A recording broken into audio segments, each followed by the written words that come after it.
Hello, and welcome. Today, I will be discussing how human performance technology and educational technology can work together to enhance e-learning opportunities. I set out to answer the question, what role does HPT play in e-learning? My findings were that with the support of educational technologies, human performance technology and e-learning have a synchronous relationship. To help put this research into perspective, I'm going to be using the research to guide whether or not I should use the human performance technology lens when creating a new course offering at my high school, 21st Century Skills. Some background on this course is that all freshmen take it alongside Algebra 1, but for those students who take geometry right away, they will take the course as juniors or seniors completely online. This is a new venture, and as the course designer, I'm trying to decide how to go about creating and implementing the course. What is HPT? Some background on human performance technology. HPT is a data-driven branch of instructional design that focuses on the human aspect of a system from a holistic point of view, which seeks to enhance the performance of both people and the environment to solve a problem. O'Driscoll, in 2015, further highlighted how specific attributes of HPT, such that it is systematic and systemic, grounded in science and empirical evidence, open to all means, methods, and media, and focus on achievements and values of people and their systems. Without regard to how human performance technology developed over time, it is essential that human performance is increasingly becoming recognized as a critical source of strategic advantage today. The advantage is that the training is costly and inefficient. Human performance technology, through O'Driscoll's lens, is a practice of efficiency and effectiveness. HPT yields innovative solutions that often lead towards non-instructional solutions that often are chosen over instructional ones. In a world that views online training as a simple, one-size-fits-all solution to performance problems, HPT practitioners recognize that rushed e-training is often ineffective in the long run. Again, I would like to focus on the key factors of human performance technology.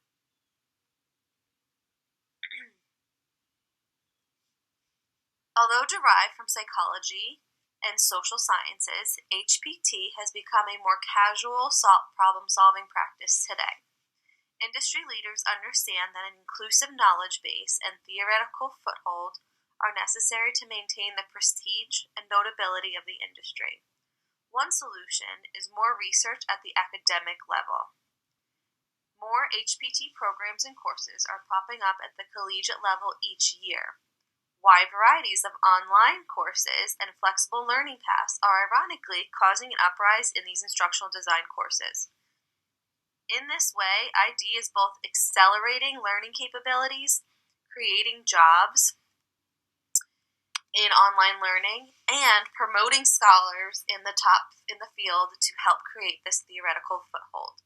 So it is accelerating, creating, and promoting its own field.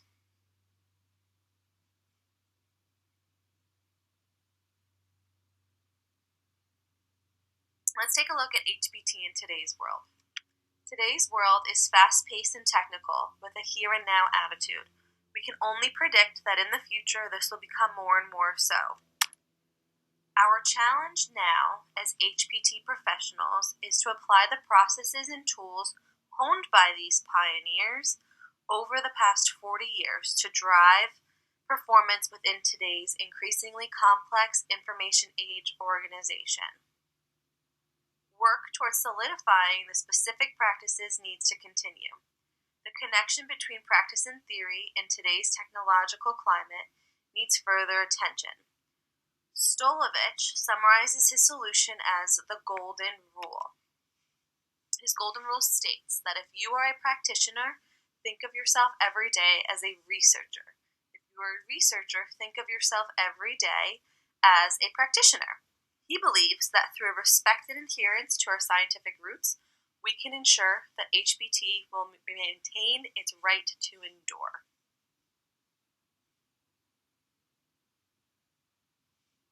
Still focusing on what HPT is, we must discuss the difference between practice and theory. Regardless of increased collegiate offerings, Pershing believes that HPT is in danger. While this is definitely an extreme claim, many of today's HPT professionals are indeed amateurs as they work their way into the field in a less than direct manner. You hear stories all the time. Employees who develop training programs, instructional designers who stumble upon HPT while researching new methods, or students who found their soft and hard skills, including problem solving, qualified them for a job. Very few professionals have a degree or even a neighboring degree to human performance technology. While their problem solving skills have the nature of the people and the problem at heart, what makes HP different than other performance enhancing techniques is its systematic and systemic processes. Without those processes, designers are not practicing HPT at all. Those who follow those processes often misconstrue their real intent. Because of the increasing distance between the practice of HPT and the current scientific underpinnings that support professional activities of HPT practitioners, there is an apparent disconnect between process and practice, so says Stolovich, 2015. When the development of a knowledge base for HPT, Dean, 2016, defines what human performance technology is and how to practice the science. Of course, misapplying any of these practices adds to the overall problem. Reteaching practitioners and pre-teaching those not formally educated in the field of how to follow this scientific knowledge base is the first step. Emphasizing what HPT is not is an even more productive second step. Of course, HPT is not a set of routine and mechanic principles, practices, programs, and exercises. So say Pershing, Abachi, and Simonet in 2016. So teaching the process is not so straightforward. There is no cut and dry model to be followed by all. Solutions to this problem are in the works, whether it be with the creation of a scholars guild, as Pershing, Abachi, and Simonet suggest, better and more prominent academic programs like Stolovich and Pershing suggest, or an official outline of the knowledge base as Dean describes, progress is being made in order to ensure that HPT remains a key player in today's instructional design world. Shifting gears a little bit here to focus on 21st century skills course. So when creating this new online program, HPT is the best choice as it will view the project from a holistic lens. The problem is that students need to take a 21st century skills class, but they can no longer take it in person. This online class needs solutions to problems like what learning management system should we use? How will students interact with the material? How will teachers be trained to run the course? What are the expectations for the course? What kind of training or presentation is necessary for students before starting an online course? And what kind of feedback methods will be used? And many, many more considerations. The focus on what HP is not a set of cut and dry steps that allow for creativity and a blank canvas for the creation and implementation of the course. There is no step-by-step how-to guide to guide the process along. This is important because with efficiency and effectiveness as the key goals, cost analysis, training analysis, and payoff will help avoid unnecessary costs and make sure that all decisions are impactful. So at this point in time, I was already thinking that the HPT lens is going to be the best for that 21st century skills course. Of course, the course is going to be online, so I have to make considerations for e-learning as well. What is e-learning? So endurance here is key. HPT needs to endure as it moves forward into this new century, and so does e-learning. So the world of online learning, otherwise known as e-learning, is a platform that can catapult human performance technology into future decades. or, unfortunately, buried in the past. HPT must establish a relationship with e-learning or become outdated. E-learning is any source of learning that involves technology. The Online Learning Consortium outlines the many platforms for e-learning.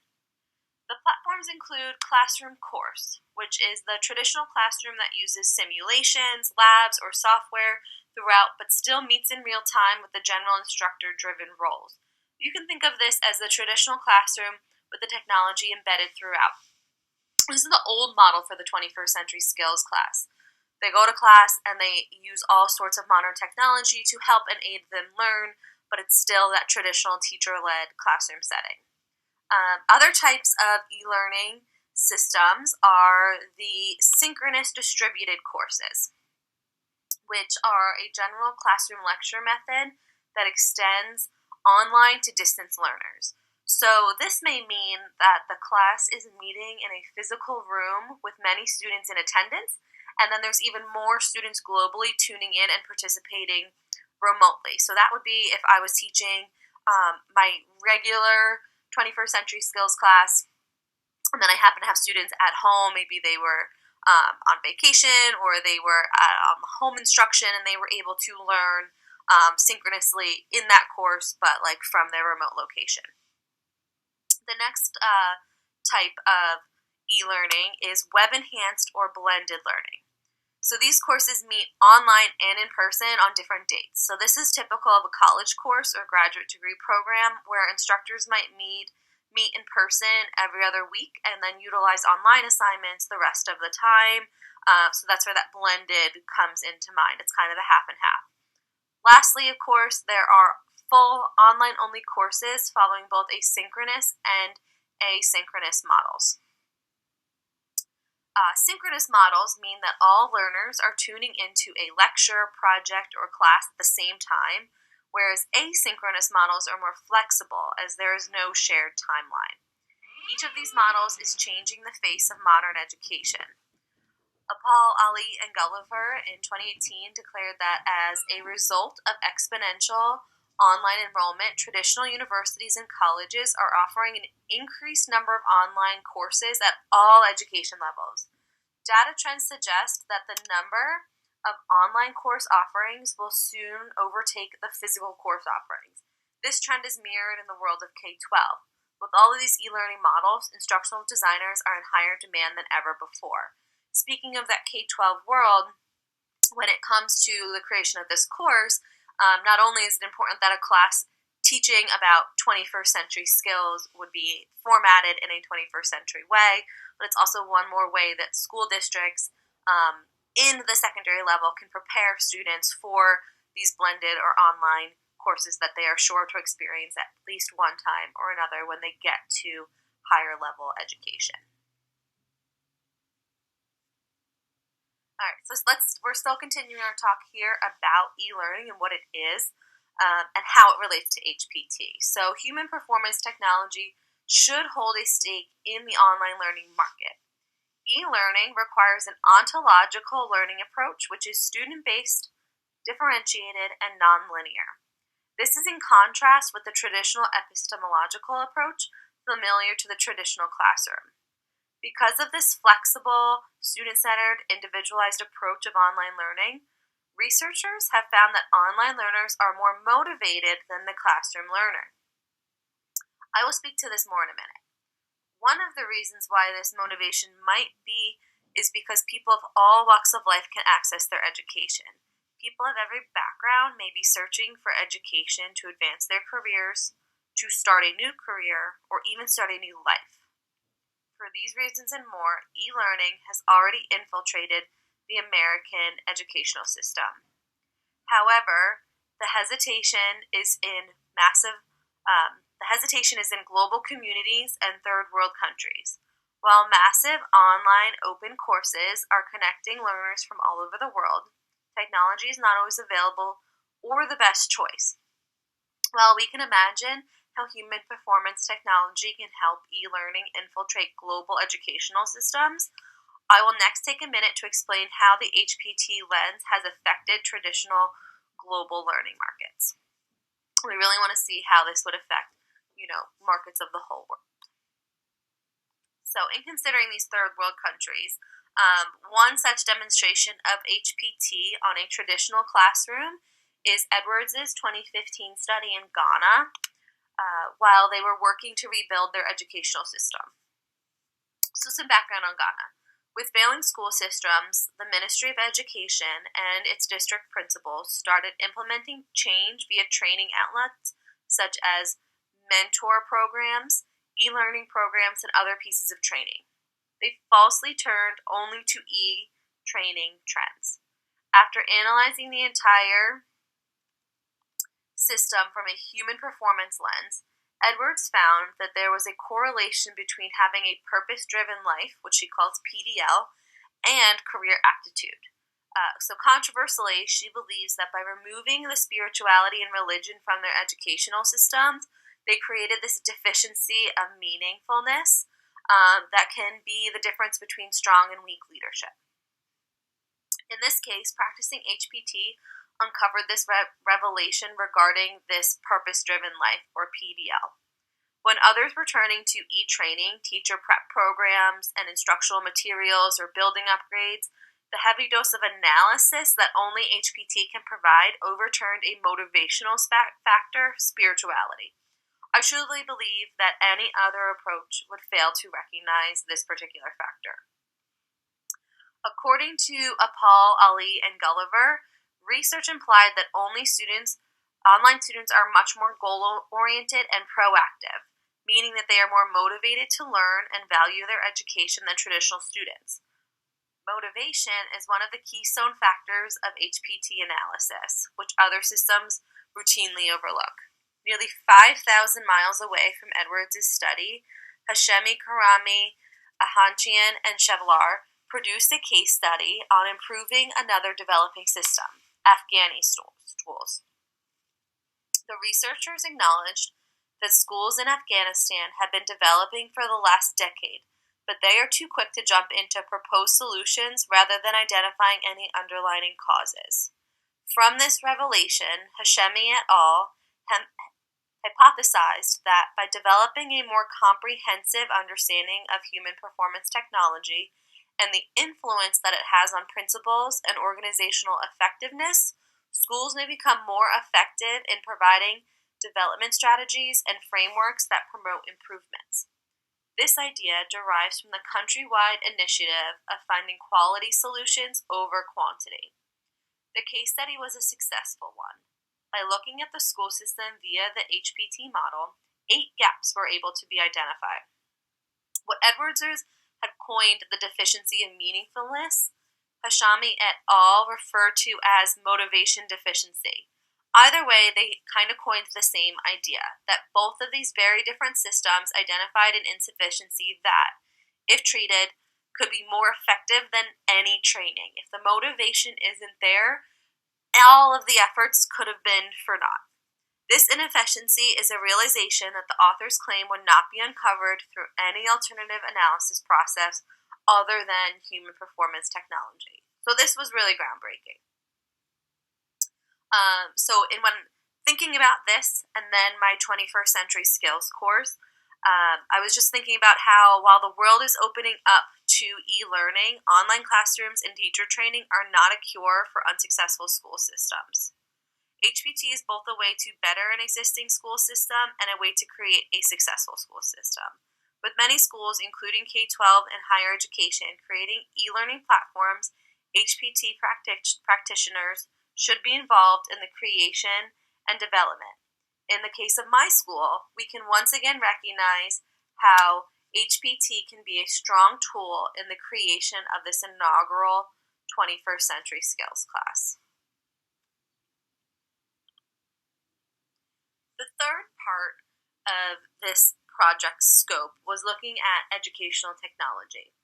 So while the literature regarding this relationship between HPT and IET is sparse, the two have a positive relationship that should be further explored. This technological world is just one of many reasons why HPT and educational technology have a homogeneous relationship.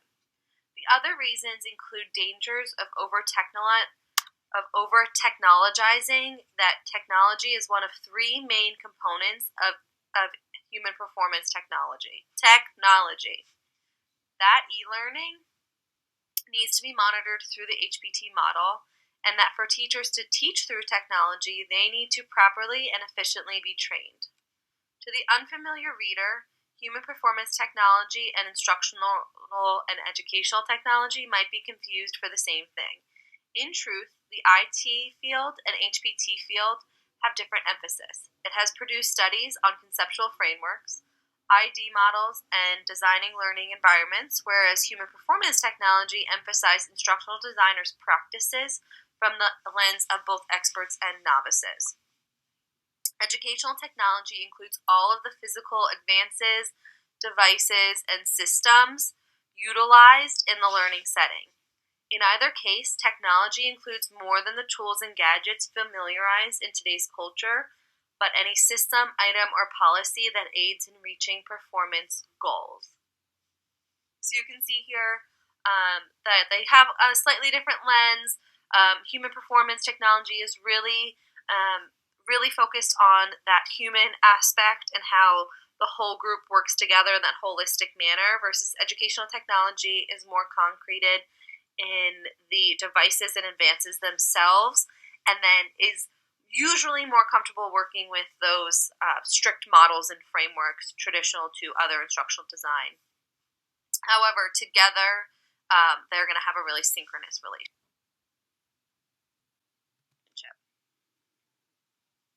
One of the reasons these two fields need to be further studied together is because of how technology is embedded in the world today. I call this cold technoture, emphasis on the technology embedded within. Not only are K-12 classrooms littered with technology, but the world of higher education, those massive online open courses, and workplaces relying on them every day as well. In the focus of e-learning, educational technology is everything. Whether that e-learning is in lower or higher education, a crucial consideration when teaching is knowing one's audience. Technology is every bit a part of a person as their brain is. In this regard, technology is culture.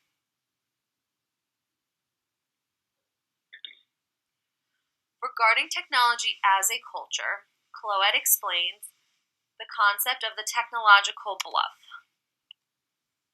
How everyone believes that technology does not look back, but promises a better future because everything we want to do can be done better with technology.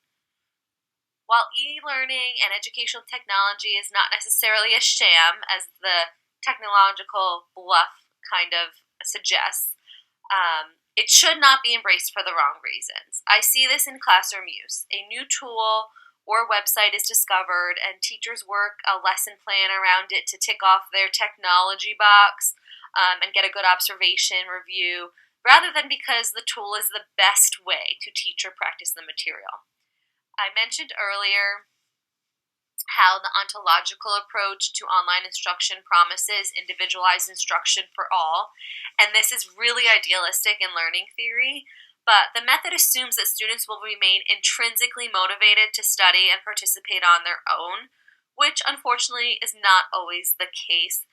Students of all ages, from kindergarten to continuing education, they have a lot going on, and they really, to be motivated and stay that way is a lot to ask. So in this highly referenced study, Diaz and Cartnall back in 1999 found that online students perceive the benefits of e-learning and are more goal-oriented, but the research does show that a higher percentage of online students fail to finish. That is a fallacy that needs further explanation for sure.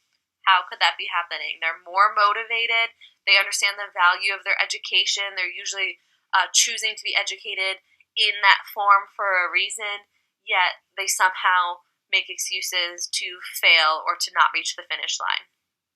And this is not the first time that the relationship between motivation, educational technology, and human performance technology has been questioned. As before, HPT is the only instructional design process that will take student motivation into account. Cloet provided a counter-argument against e-learning. It is his viewpoint that the universities are using e-learning as a way to make money and survive in this century, and as a joint endeavor with the labor force to do the training for them. This is where HPT can jump in and offer their conventions of not resorting to training and not using flashy e-learning as a solution when there could be other viable options. Save the e-learning for where e-learning is necessary, and save other options for when they might be necessary, and acknowledging that educational technologies have created amazing outcomes and opportunities. Educators know that it is the future of education. It is crucial then to warn of faulty motivations as well as to use the use of educational technology for technology's sake. So that's one of the great things about HPT is how it's going to consider the motivation and may help to close those motivational gaps and consider why those success rates might be failing, and to not look for those flashy fixes, but to use technology with its purpose and really make these e-learning opportunities at all levels so much more successful and impactful. And I want to go back to that idea of efficiency and effectiveness, because that's really going to be the focus and be the true advantage of a design process of this manner. So my new proposed online class will no doubt use many educational technologies.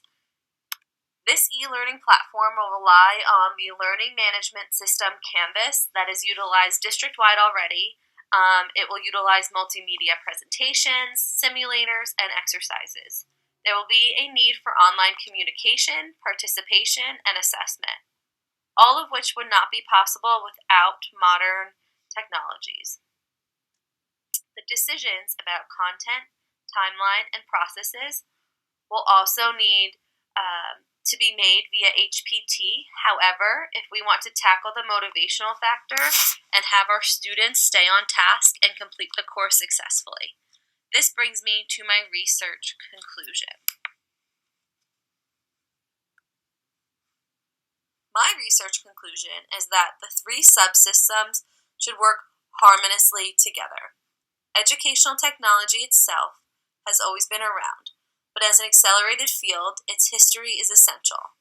In fact, HPT, e-learning, and educational technology were each born from a common thread. According to Pershing and Abachi, the common thread for all training and performance organizations is the focus on training, which underlines how the educational and instructional technology fields emerged. As a result of an instructional design lens to a systems design lens, post-World War II America led scholars and practitioners realizing that a lack of skill or knowledge was not necessarily a training issue. From this, human performance technology was born. The researchers reiterate that HPT does not favor training over other interventions, and that it is for that very reason why ties to educational technologies are so necessary. While HPT practitioners have a reputation for practice over research, the call for theory and research is once again present.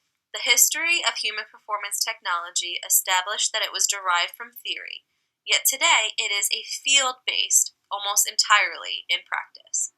Without the research and theory, the educational technology being proposed and developed today would not be grounded and would prove unsuccessful. Like HPT, educational technologies are only prevalent as a result of their design founding fathers.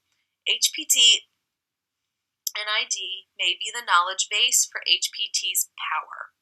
One cannot run without the other. Pershing and Abachi, along with their other HPT practitioners, defined three key attributes of HPT. It is oriented toward solving practical problems, it is participative in nature, and it utilizes systematic inquiry processes. Simply put, the systematic processes are the machine but the technologies themselves are almost always the guts that make the machine work. So here's our machine, our three-part system. In this way, HPT can monitor e-learning endeavors. In the world of e-learning, software systems are designed to assist students and academic staff in performing their tasks more efficiently and effectively, so says Haradi et al.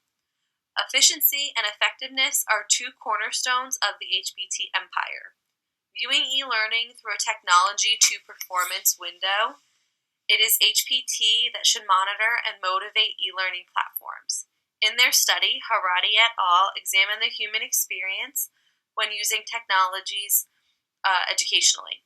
They found a strong correlation between positive user experience and positive outputs. Like Diaz and Cartnell back in 1999, Haradi et al. Here in 2017 are aware that one of the leading arguments against e-learning is the increasing concern that despite the wide use and deployment of e-learning technologies, the intended impact on education is not achieved. For this reason, the research proposed that e-learning be monitored through the HPT process to ensure that technologies are being introduced because they are the best possible choice and not because they are the natural or obvious solution. A common theme is integrating technology because technology bridges a gap, betters an experience, or is the only solution. In the case of e-learning, there is a need for online classrooms, flexible learning paths, and for distance learning. These are examples of using technology for the right reasons. However, using technology just to use technology is a practice that should be eliminated. The final push for more research between educational technology and human performance technology is that for teachers to teach using technology efficiently and effectively, they need proper training. In keeping with the social technological environment, teachers need to discover ways to broaden their range of teaching methods so that they can produce effective learners. A teacher, no matter their level of experience, should not be expected to jump into e-teaching. The roles of an online educator contrast with that of a classroom teacher. Yu et al. In 2010 found that many classroom teachers have only cracked the surface of educational technologies, such as they're using the online environment for communication and storage purposes rather than a holistic learning environment. I can attest that it's still that way today. This misuse may be the same as asynchronous online teachers as well. To learn to teach with technology rather than from technology, teachers need to seek proper training opportunities. From a strict e-learning lens, teachers need to learn to teach through their LMS as an ontological manner and not just to adjust their epistemological practices to fit that online platform. You et al. Describe creating e-learning via an analysis similar to HPT to look for performance gaps, available technologies, performance attitudes, and pedagogies.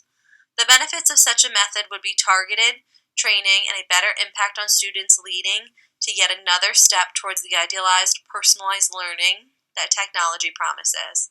After singing the praises of multimedia, meaningfulness content, and constructivist lesson creation, you et al. Conclude that the industry must consult ID methods to make technology fit the system instead of making the system fit technology.